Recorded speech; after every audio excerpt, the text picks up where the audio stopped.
Hello, I'm so excited and honored to be here today with author, an actor, an incredible travel writer, Andrew McCarthy. Hi, Andrew. Hi. Welcome. Thanks very much. I have to tell you, I so enjoyed being at the travel show with you and listening to you talk about your new book. Congratulations. Thanks very much. Thank you. Yes. For people that don't know, tell us a little bit about your brand new book. Because if I'm right, this is book number 4. It is book number 4. Yeah, it's called Walking with Sam, a father, son, and 500 miles across Spain. Yeah, it's a walk I took across the old Camino de Santiago in northern Spain, and it was a walk I'd done first 25 years earlier, and it was a real life-changing experience to me when I did that. It was I guess in a nutshell, it back then I had a moment, a sort of white light experience, if you will, of in the middle of a field of wheat, a sobbing breakdown where I realized how much fear had dominated my life, and I never knew fear was even a factor in my life until that moment of its first absence, and there was suddenly space and I felt like myself. My wife is always Irish. She has all these good Irish sayings, and one of them is, I felt like myself from the toes up. And in that field of wheat, I felt like myself from the toes up in a very real way, in a way I hadn't before. And that changed my life. It started me traveling the world. It's what led to me becoming a travel writer. Anyway, so that first journey was a real life changer for me. And the Camino was something I'd always wanted to do again.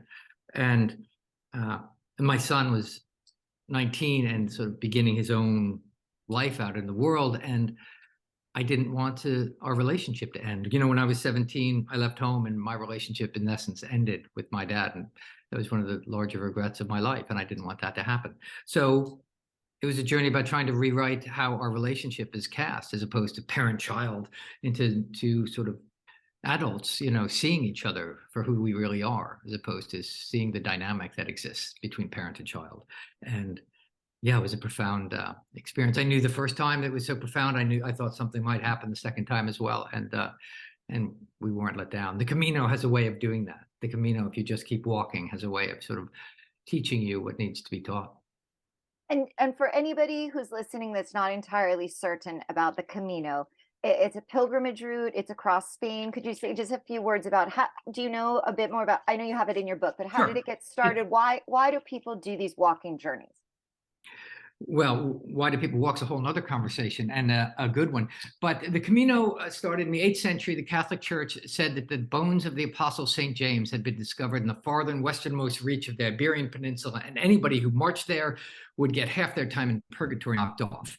But really, what it might have been more about was real estate, because Islam had taken over Spain and the Catholic Church wanted it back. And so they said, while you're walking across Spain to get your almighty soul purged and cleaned, kick out those damn Moors. So it was about the Christian reconquest of Spain, and that's what the beginning of the Crusades and the Knights Templar and all that good, bloody, gory history. And I mean, and it's still a religious pilgrimage, although most people, I think, now don't walk it for that particular reason. And even the Catholic Church has walked back entirely that the bones of St. James are there, or that James was ever even in Spain. They've kind of fessed up to that. So it's a pilgrimage route that people have walked since then, and millions of people have walked it over the centuries. It fell out of favor after the Reconquest, during during the Renaissance and all that. Very few people made the walk, but early in the 20th century or mid 20th century, it started to gain popularity again because of there were just a couple priests actually along the way that tried to reintroduce the route, and they succeeded. It's an amazing journey, an amazing journey. And walking, as we touched upon, I think walking really has a profound effect on people in a way that, particularly in our culture now, where we walk so little and don't spend the time, because when you're walking the Camino, all you're doing is walking. You're spending 7, 8 hours a day walking, and you're finding food and finding shelter, which is not difficult to do on the Camino. It's not like you're on the Appalachian Trail where you've got your whole world on your back and you have to really learn how to survive. The Camino, you're just walking. And there's something to that.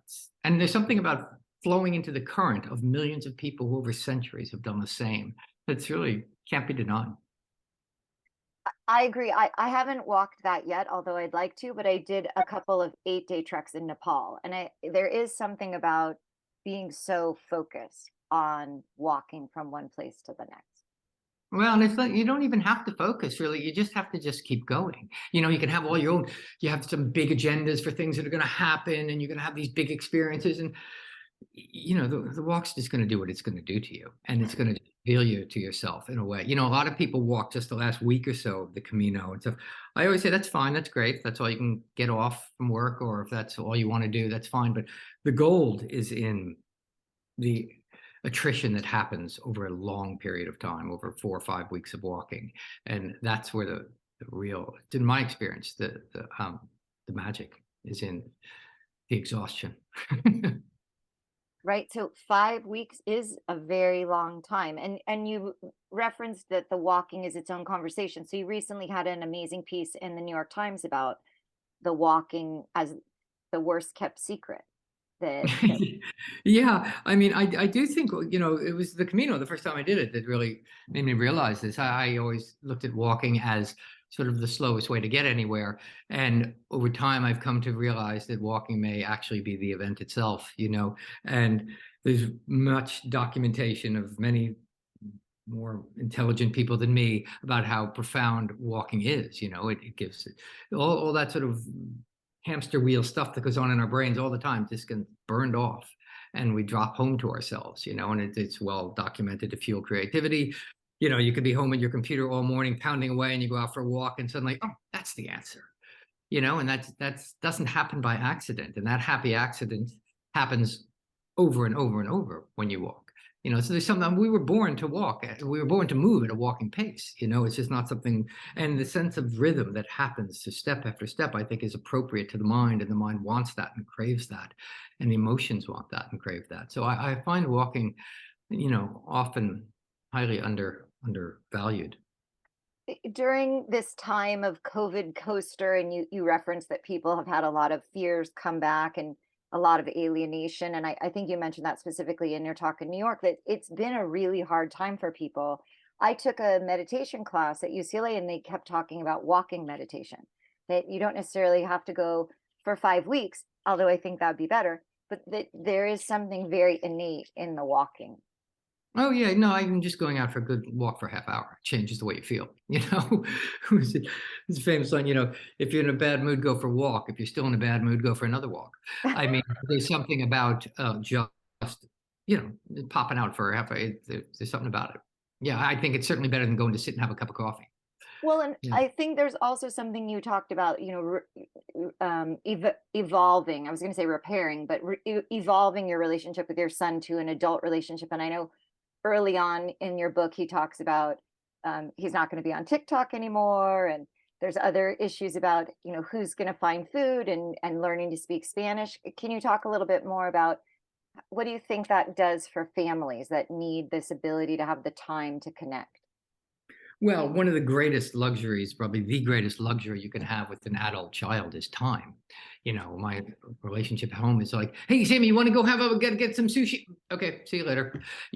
And so to just have the time, and in having that time, not feeling the need to problem solve, advise, all those boring parent things that kids don't really want from us, to just walk beside and listen, and to just be able to go at times, I don't know.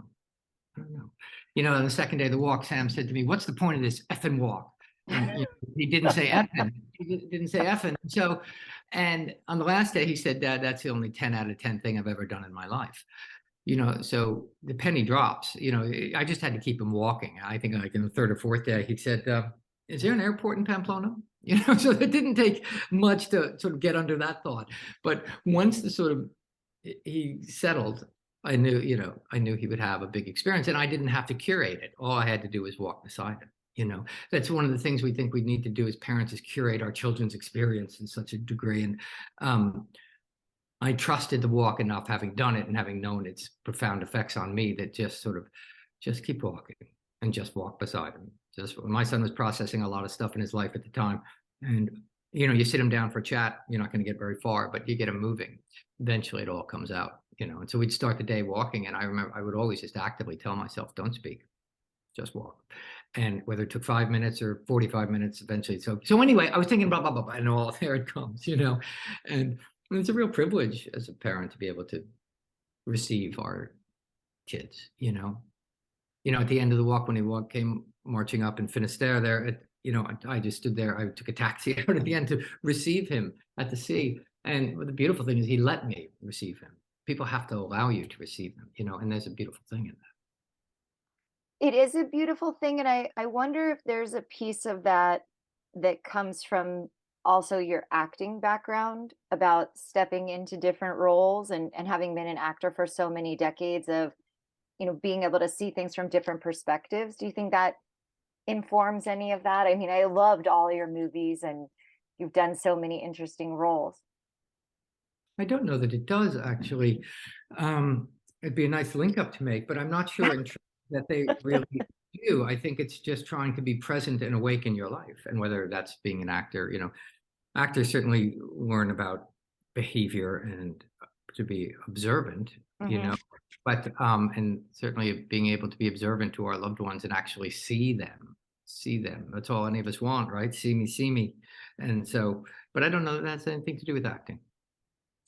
One thing I did love, I've been watching The Resident, and I love your character on The Resident. I love that so many of the characters on The Resident have these very grand arcs. They're very troubled and then they get changed. But I loved when your character got to talk about, instead of going to rehab, that he was walking in Spain. I thought that was brilliant. I know that was a funny coincidence. They didn't know I'd walked the Camino at all, and that was just a total coincidence. But yeah, I enjoyed doing that show. I hadn't acted in about 10, 15 years. I'd been directing largely and travel writing. And so that's just something that came up, and I really enjoyed doing it. It was, I started acting at 15, and it saved my life when I was a young guy. I really located myself in acting. And so to go back to it again was kind of just like breathing to me in a very real way. It's like that joke about the two fish swimming in the water, and one swims by the other and says, "Morning, ain't the water fine today?" And the other one says, "What water?" It's sort of, that's why I felt when I was active. So like, oh, there I am. This is who I am. And to a very real degree, it is. I really, really enjoyed you and that show, just like I really enjoyed your talk. Can you say a little bit more, in case some people didn't get to hear you at the travel show, but a little bit about the Magic Road in Ireland and how your travels, like leaning into being present, really changed your life? You went golfing and everything changed. Well, yeah, there's a road in Ireland, and I found that there are people come up to me in several places in the world, a thing called the Magic Road. But it came from, which is that it defies gravity, that your car will roll uphill. And it came from doing article. I did an article for a magazine about Ireland, and they said, well, we need something for online, we need some online content. Can you make a video? And I said, sure, about what? And they said, oh, just something Irishy. And okay. And it's really about, what's interesting to me is and why I became successful as a travel writer was because I intuitively knew, perhaps because of my acting experience, tell a story. Don't sell a destination, tell a story. And that's what's important. And because you tell stories, people lean forward and they're engaged and they're interested. So when they wanted something Irishy, I went, well, I don't know what that means, but I can be, and Ireland is full of leprechauns and magic and all this Irishy kind of stuff. So what's a physical manifestation of that? That would be the Magic Road, which is a story you can tell of searching for the Magic Road, because quest stories, as you know, always work very well. So I just I went looking for the Magic Road and found it, because it's always good to find something if you're questing in a story. And it was particularly Irishy. And what you need in those kind of things to create an Irishy thing is to encounter a lot of Irish characters. And so asking everyone I met, have you heard of the Magic Road? Played into that nicely. So it was a nice story to capture the theme of Irishiness. And Ireland's a great place. I mean, I love Ireland. So I have a home there. My wife's Irish, and so we've been going for decades now. So I have a great affection for Ireland. It's one of the few places in the world that's exactly like what you think it's going to be, and more, particularly when you get out in the country. The city does become quite sophisticated and quite liberal thinking, but the country is still just what you think it is in Ireland. And I love Ireland. I'm just back from being in Ireland, and I got to go to the north, and I walk to hawk. I mean, there's so many magical things about Ireland. And I agree with you. I've heard you say that, we learn when we travel that people are just like us. But I'd love if you could talk a little bit about, you say that travel is our best hope for the world. Well, I do feel that, that famous Mark Twain line, travel is fatal to prejudice, bigotry, and narrow-mindedness kind of says it all. I think my soapbox is that I'm proud to be American. I wouldn't want to be anything but American. I love living in America, but I think America in many ways is a very, very fearful place. And we make a lot of our decisions based in fear. And when we make decisions, not all my fearful decisions have been bad, but most of my bad decisions have been based in fear. And so I think that if Americans got out, how many of us have passports? What's it, 38%, something like that? And half of us have used them? I mean, that's an appalling number. So I think if Americans got out into the world, they would realize that the world is a place that embraces us, and people love Americans in the world, and the world is a much safer place than we've been led to believe. Because of political agendas here, we've been led to demonize people, and that just isn't the case. What you go out in the world and you really see so many people kind of are able to separate our government from the people, which we don't seem to be able to do as Americans very well. People often go, I don't really like your government, but Americans are wonderful. They're kind, they're open-hearted, they tip well, they're polite. And so people receive Americans in a wonderful way. And I think there's nothing better than particularly traveling with children, because traveling with children basically says you're making yourself very vulnerable and you're saying, receive me, receive me. And in doing that and making yourself open like that, invariably you are received. I think one of the most important things we can do is ask for help, on the road and at home, because it makes us right sized. It's like we shrink back down when we're at home and in our routine and all that. We've all big shots in our own lives, and that doesn't do us any good. And so I think when you go somewhere and you ask for help, it's sort of is nothing more powerful than that. Being vulnerable is a strength, not a weakness, So I think if Americans went out and saw the world, they'd come back and realize, oh, it's not what I thought. And they tell two people, and they tell two people, and they tell two people, and we change. So I think we're not going to change the world by governments and things like that, but by personal experience of going out there. And I like to say that I'm out to change the world one travel story at a time, because if I write a story and someone gets up off their couch and goes when they hadn't been going before, and it inspires them to do that, then I've had a good day's work. I think that's really beautiful and really important that we do all need to remember to ask for help and to lean into the people around us. I think it's so beautiful that you were able to take this 500-mile journey with your son. And I saw on your Instagram, I think your other son had a comment about how the book could have been better, your younger son. Yeah, when the books arrived, my publisher sent me a few books before it last week, as it's about to come out, and my young son, who's 9, picked it up and started reading it, and he read half a page or something, and he closed it and said, "Would have been better if it was about me." So another critic has spoken. Do you think that it's something you might do with your other children someday? Sure, if they wanted to, I'd love to. I mean, I think my daughter would rather go to Paris, but Well, maybe she can go to Paris and walk. yeah, I'm not sure she's much of a walker, but yeah, I mean, I think, like we said, traveling with kids is, creating citizens of the world is the best gift we can give them. That's so beautiful. And before I let you go, just tell people, how can they find you? Is there a place online? Are you more an Instagrammer, or where Yeah, can no, people look for I'm you? AndrewMcCarthy.com is my website. I'm on Instagram, Twitter, Facebook, and Andrew T. McCarthy. That's amazing. And so tell people one more time, because your book is available. They can get their own copy, and it's basically like they're getting the opportunity to walk with you and your son. Well, hopefully that is the feeling that's created. Hopefully is that you're just walking step for step right along across the country with us. Yeah. Without breaking a sweat. So Walking with Sam is going to be available in all the bookstores, and I know you're going to be speaking around the country, so they can come out and see you and get their book signed right there with you.